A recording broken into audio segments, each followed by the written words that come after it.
آج کی اس ویڈیو میں بات کریں گے نمرود کی۔ اتنا بڑا بادشاہ، پوری دنیا پر بادشاہی، لیکن اللہ نے ایک ادنا سے مچھر سے اس کو رہتی دنیا تک کے لیے عبرت کا نشان بنا دیا۔ اس سبق آمیز ویڈیو کو پورا ضرور دیکھیں، اور اگر پسند آئے تو کمنٹ میں اللہ اکبر لکھ کر اللہ کی قدرت چینل کو سبسکرائب کر دیں۔ شکریہ۔ نمرود بادشاہ کا پورا نام نمرود بن کنعان بن سام بن نو تھا۔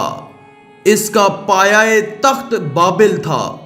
دنیا کی مشرق و مغرب کی سلطنت رکھنے والے 4 پیدا ہوئے، جن میں سے 2 مومن اور 2 کافر تھے، حضرت سلیمان بن داؤد اور حضرت ذوالقرنین، اور کافروں میں نمرود اور بخت نصر۔ کیونکہ ایک عرصہ بعید سے یہ بادشاہ چلا آتا تھا، اس لیے دماغ میں رعونت اور انانیت آ گئی تھی۔ سرکشی اور تکبر اور غرور اس کی طبیعت میں سما گیا تھا۔ بعض لوگ کہتے ہیں کہ 400 سال تک حکومت کرتا رہا۔ نمرود بن کنعان بڑا جابر بادشاہ تھا۔ سب سے پہلے اسی نے تاج شاہی اپنے سر پر رکھا۔ اس سے پہلے کسی بادشاہ نے تاج نہیں پہنا تھا۔ یہ لوگوں سے زبردستی اپنی پرستش کرواتا تھا۔ کاہن اور نجومی اس کے دربار میں بکثریت اس کے مقرب تھے۔ نمرود نے ایک رات یہ خواب دیکھا کہ ایک ستارہ نکلا اور اس کی روشنی میں چاند، سورج وغیرہ سارے ستارے بے نور ہو کر رہ گئے۔ کاہنوں اور نجومیوں نے اس خواب کی یہ تعبیر دی کہ ایک فرزند ایسا ہوگا جو تیری بادشاہی کے زوال کا باعث ہوگا۔ یہ سن کر نمرود بے حد پریشان ہو گیا، اور اس نے یہ حکم دے دیا کہ میرے شہر میں جو بچہ پیدا ہو وہ قتل کر دیا جائے، اور مرد عورتوں سے جدا رہیں۔ چنانچہ ہزاروں بچے قتل کر دیے گئے، مگر تقدیر الہی کو کون ٹال سکتا ہے؟ اسی دوران حضرت ابراہیم علیہ السلام پیدا ہو گئے، اور بادشاہ کے خوف سے ان کی والدہ نے شہر سے دور پہاڑ کی ایک غار میں ان کو چھپا دیا۔ اسی غار میں چھپ کر ان کی والدہ روزانہ دودھ پلایا کرتی تھی۔ بعض مفسرین کا قول ہے کہ 7 برس کی عمر تک، اور بعض نے تحریر فرمایا کہ 17 برس تک آپ اسی غار میں پرورش پاتے رہے۔ نمرود نے اپنی سلطنت بھر میں یہ قانون نافذ کر دیا کہ اس نے خوراک کی تمام چیزوں کو اپنی تحویل میں لے لیا تھا۔ یہ صرف انہی لوگوں کو خوراک کا سامان دیا کرتا تھا جو لوگ اس کی خدائی کو تسلیم کرتے تھے۔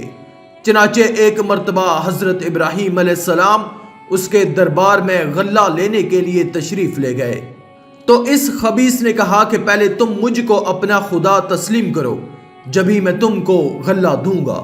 حضرت ابراہیم علیہ السلام نے بھرے دربار میں علل اعلان فرما دیا کہ تو جھوٹا ہے، اور میں صرف ایک خدا کا پرستار ہوں جو وحدہ لا شریک ہے۔ یہ سن کر نمرود آپے سے باہر ہو گیا اور آپ کو دربار سے نکال دیا، اور ایک دانہ بھی نہیں دیا۔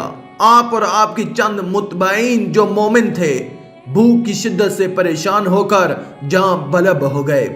اس وقت آپ ایک تھیلا لے کر ایک ٹیلے کے پاس تشریف لے گئے اور تھیلے میں ریت بھر کر لائے، اور خداوند قدوس سے دعا مانگی تو وہ ریت آٹا بن گئی، اور آپ نے اس کو اپنے متبعین کو کھلایا اور خود بھی کھایا۔ پھر نمرود کی دشمنی اس حد تک بڑھ گئی کہ اس نے آپ کو آگ میں ڈلوا دیا، مگر وہ آگ آپ پر گلزار بن گئی، اور آپ سلامتی کے ساتھ اس آگ سے باہر نکل آئے، اور علل اعلان نمرود کو جھوٹا کہہ کر خدائے وحدہ لا شریک کی توحید کا چرچا کرنے لگے۔ نمرود نے آپ کے کلمہ حق سے تنگ آ کر ایک دن آپ کو اپنے دربار میں بلایا اور حسب ذیل مکالمہ یعنی مناظرہ شروع کر دیا۔ نمرود بولا، اے ابراہیم علیہ السلام، بتاؤ تمہارا رب کون ہے جس کی عبادت کی تم لوگوں کو دعوت دے رہے ہو؟ حضرت ابراہیم علیہ السلام نے کہا کہ اے نمرود، میرا رب وہی ہے جو لوگوں کو زندہ کرتا ہے اور مارتا ہے۔ نمرود بولا، یہ تو میں بھی کر سکتا ہوں۔ چنانچہ اس وقت اس نے 2 قیدیوں کو جیل خانے سے دربار میں بلوایا، ایک کو موت کی سزا ہو چکی تھی اور دوسرا رہا ہو چکا تھا۔ نمرود نے پھانسی پانے والے کو تو چھوڑ دیا اور بے قصور کو پھانسی دے دی اور بولا کہ دیکھ لو، جو مردہ تھا میں نے اس کو زندہ کر دیا اور جو زندہ تھا میں نے اس کو مردہ کر دیا۔ حضرت ابراہیم علیہ السلام سمجھ گئے کہ نمرود بالکل ہی احمق اور نہایت ہی گھمنڈی آدمی ہے، جو زندہ اور مارنے کا یہ مطلب سمجھ بیٹھا۔ اس لیے آپ نے اس کے سامنے ایک دوسری بہت ہی واضح اور روشن دلیل پیش فرمائی۔ چنانچہ آپ نے ارشاد فرمایا کہ اے نمرود، میرا رب وہی ہے جو سورج کو مشرق سے نکالتا ہے، اگر تو خدا ہے تو ایک دن سورج کو مغرب سے نکال دے۔ حضرت ابراہیم علیہ السلام کی یہ دلیل سن کر نمرود حیران رہ گیا اور کچھ بھی نہ بول سکا۔ اس طرح یہ مناظرہ ختم ہو گیا اور حضرت ابراہیم علیہ السلام اس مناظرے میں فتح مند ہو کر دربار سے باہر تشریف لائے اور توحید الہی کا وعظ علل اعلان فرمانا شروع کر دیا۔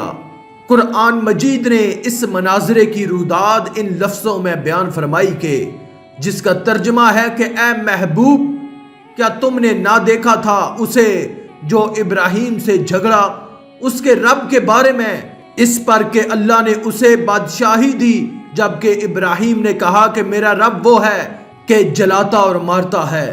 بولا میں جلاتا اور مارتا ہوں۔ ابراہیم علیہ السلام نے فرمایا تو اللہ سورج کو لاتا ہے پورب سے، تو اس کو پچھم سے لے آؤ۔ ہوش اڑ گئے کافر کے اور اللہ راہ نہیں دکھاتا ظالموں کو۔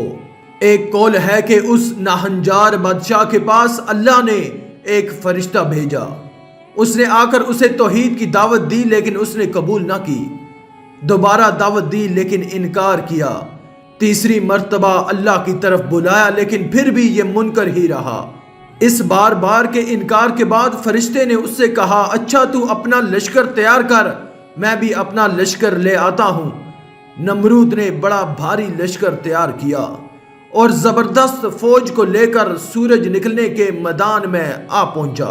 ادھر اللہ تعالیٰ نے مچھروں کا ایک دروازہ کھول دیا، بڑے بڑے مچھر اس کثرت سے آئے کہ لوگوں کو سورج بھی نظر نہ آتا تھا۔